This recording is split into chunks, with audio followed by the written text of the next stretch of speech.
Hi, welcome to Easter eggs. We are looking for the surprises that come along and happen only in the Easter story. In our previous episode, we talked about the 10 who ran. We were talking about the disciples. You say, 10 who ran, Judas didn't run. He killed himself because he knew he had failed. But the other 10, they scattered. Now, I forgot one, didn't I? Go back. Let's start over again. I lost count. John. Yeah. John didn't run. John didn't run. All right, let's go back. All right, here we go. Ready? All right. Hi. Welcome to Easter eggs. We're talking about the 10 who ran.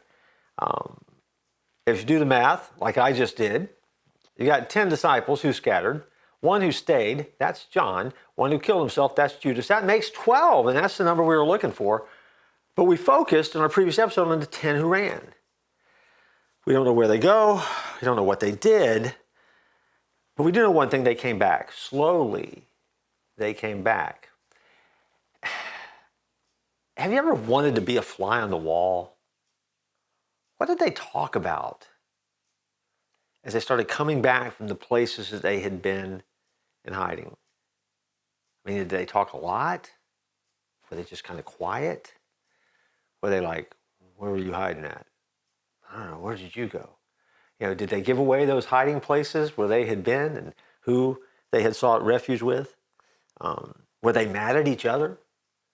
You know, were they blaming each other, as often the disciples seem to do? Oh, well, if you just stuck around, I stuck around too, but you ran, so I thought I had to run. I mean, did they have those kind of conversations, which are very human conversations to have?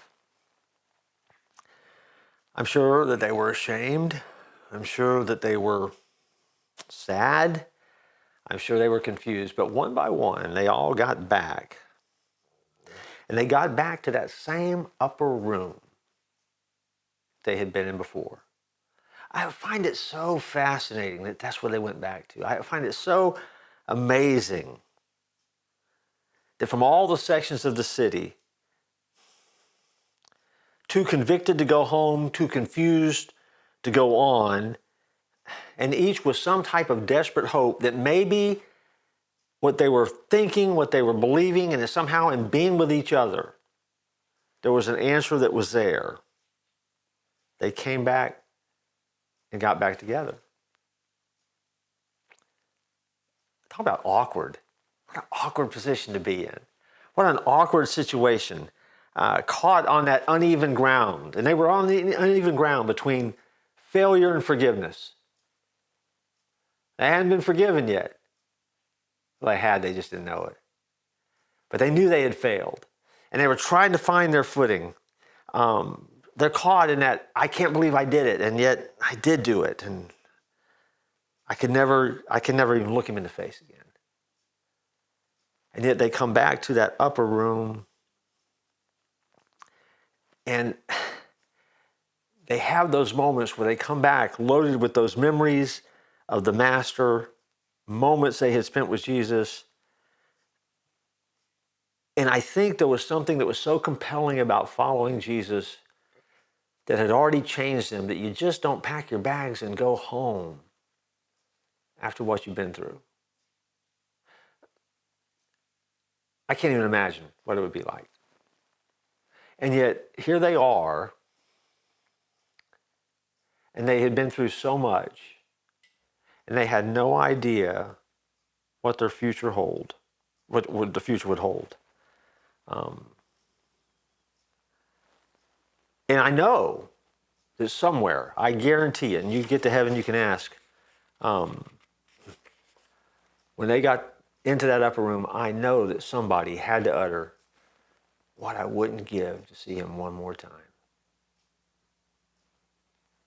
And the most amazing thing happens.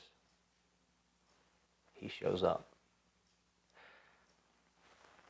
Not to get into that part of the story yet, not to unpack that part of the story yet, but just imagine being one of the disciples who had run, who had come back, and wishing and hoping that, could I just see him one more time?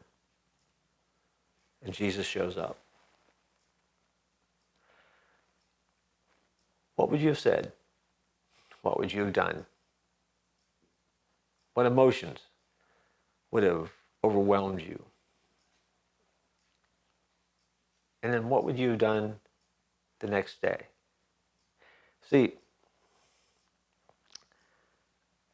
Jesus calls us to come out of hiding.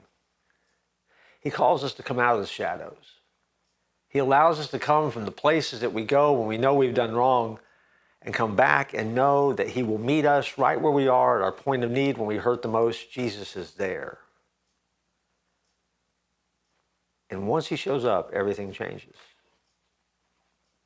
He did it then, he does it now, and he does it for me, and he does it for you. How does that look in your life? See, as we count down to Easter, that's important. Don't miss the call of Christ to come out of the shadows and be close to him. No matter what you've done, he'll forgive you.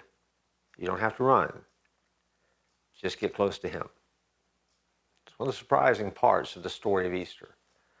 I look forward to joining you next time.